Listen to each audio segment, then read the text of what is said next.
2 weeks away from the start of training camp. You posed what might be the most important question of the season in your Sunday musings, and that's, can Mike Brown fix the Kings' defensive struggles? So my first question to you, I believe, is really creative based off your writing. James, can Mike Brown fix the Kings' defensive struggles? It's a little bit like the 49ers question, right? Like you're asking a coach to do something just like you're asking Trey Lance to do something, and you might not have given him the pieces around, the pieces to do what you're asking him. Mm-hmm. And I think that, yes, he's going to improve the defense. And if he can just move them into the top 20 in the NBA, then I think that that's a huge, huge achievement in year one. But the Kings need more defensive players. They need 3-and-D players. They need Keon Ellis, but they need a 6'10" or 6'7", 8" Keon Ellis to play the 3. And the same thing as a backup 4. You need these types of players. And I think Mike Brown, he will hold players accountable. And that's the one thing I believe that will help. But at the same time, it's going to be difficult. I mean, Keegan Murray might be a better defensive player than the players you have there from last season. Clearly in year one, he's going to be better than Marvin Bagley. But, can he be better than Trey Lyles? Can he be better than, hey, look at that, I got that one right. He can be better than Chimezie Metu. I think he can be better, like more stable than those guys. And I know that Kevin Huerter's going to be an upgrade over the defensive, play that we saw from Buddy Hield or from Tyrese Halliburton. But neither of these guys are going to be defensive stoppers. If they can be league average defenders, then that's pretty good. So how do you get that improvement? And Mike Brown is going to have to do a lot of smoke and mirrors. He's going to have to do a lot of crazy stuff and be extremely creative. And then he's going to have to demand that certain players play better. He's going to have to tell De'Aaron Fox and Harrison Barnes that, look, you have to be defensive players on every single possession. Like, there is no taking time off here. Like, they're not, like, good enough overall as a defensive unit to have guys that have the talent to do it that just don't do it. And so I think Mike Brown is in the 37, going on 38 years in Sacramento. He's the best defensive coach they probably have ever brought in as far as like what he's done in the past. He's also the winningest coach that I believe they've ever brought in outside of maybe Adelman, but even when Adelman got to the Kings, I'm not sure what his win-loss record was like coming in. He's a really, really good coach, but we're asking him to do something that I don't know that, anyone could do. And especially in year one, maybe by year two, he can have him in the top 15. Then again, maybe he's just so good that he walks in and boom, they're that they figure it out. Let me ask you this: what's the bare minimum you think this team, and we'll use rankings as a barometer.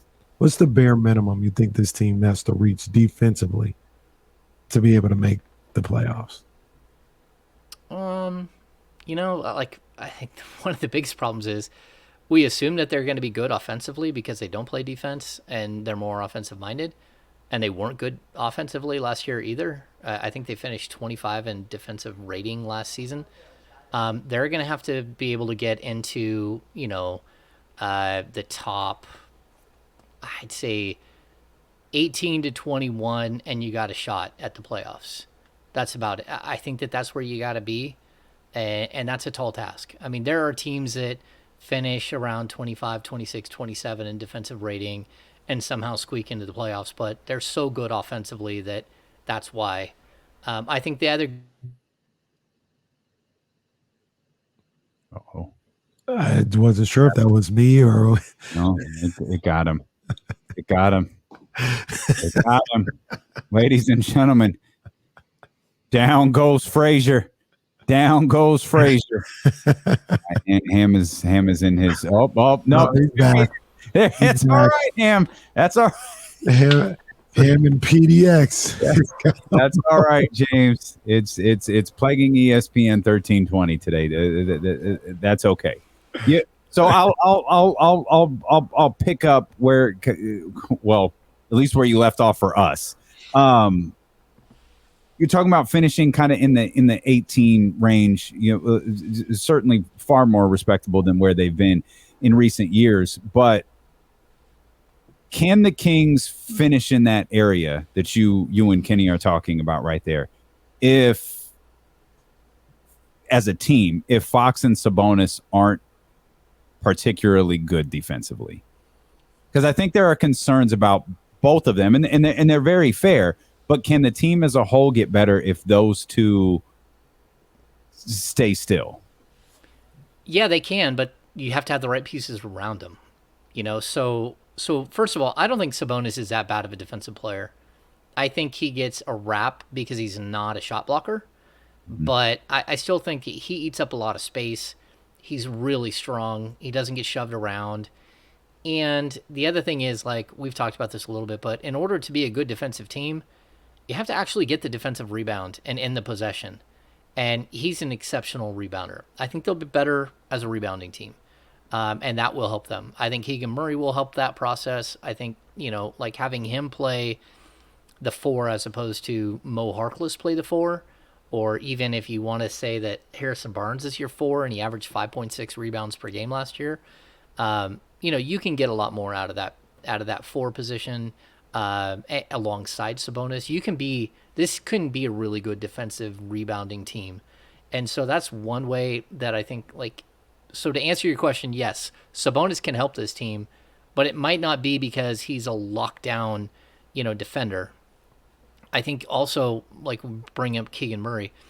The one thing that I liked about Keegan Murray as a shot blocker at the college level is that he's kind of a weak side guy. He does a little bit of damage as in man-to-man defense where he blocks shots, but really at the NBA level, he's not going to have all the opportunity to just go in and swipe at a bunch of, shot attempts that Sabonis is pinning a guy down and he's coming over the top to block shots.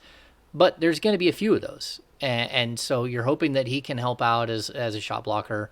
He's going to get torched by his man shooting threes in the corner if he does that too often. But overall, I mean, look, this isn't going to be super easy. And I think De'Aaron Fox has a long way to go as a defender, but I also think that he's shown in stints that he can be a good defender. And so he needs Mike Brown to pull it out of him. And he also, he needs to step up to the challenge. And if not, he needs to sit down while Davion Mitchell locks people up. And that's the way it goes. Like, if you don't want to play defense, then you don't get to play. And so I hope that they get to that point where they feel comfortable enough. But I think the small amount of improvements that they made around these guys, as far as the defensive side, it can help, but they still need more, I think they're going to be a pretty good defensive team. And I think just the combination of a coach that stresses defense, better players on the roster, more attention to detail on the defensive end, I think that alone could get them to that 18 range. I continue to say 15 to 18, I think is a possibility. I mean, I think it's a situation where they got guys that are just really staying locked in and caring about what they're doing, and a coach that has that cares about a defensive game plan and making that the basis of everything. I think that alone is going to get them where you talked about, that 18 range. I say possibly 15 to 18. Yeah, I think that's what the sort of the crux is to the piece from Sunday, is that Mike Brown walks in with like a defensive cachet. He knows how to teach defense. And people could argue with me all they want, but the Warriors finished, depends on where you look, but NBA.com rankings, they were number 2 in defensive rating in the league last year. And they didn't have a single guy average more than 7.3 rebounds per game. And Steph Curry was their 3rd leading rebounder. And Steph Curry played major minutes, but Draymond Green missed half the season as your defensive guy.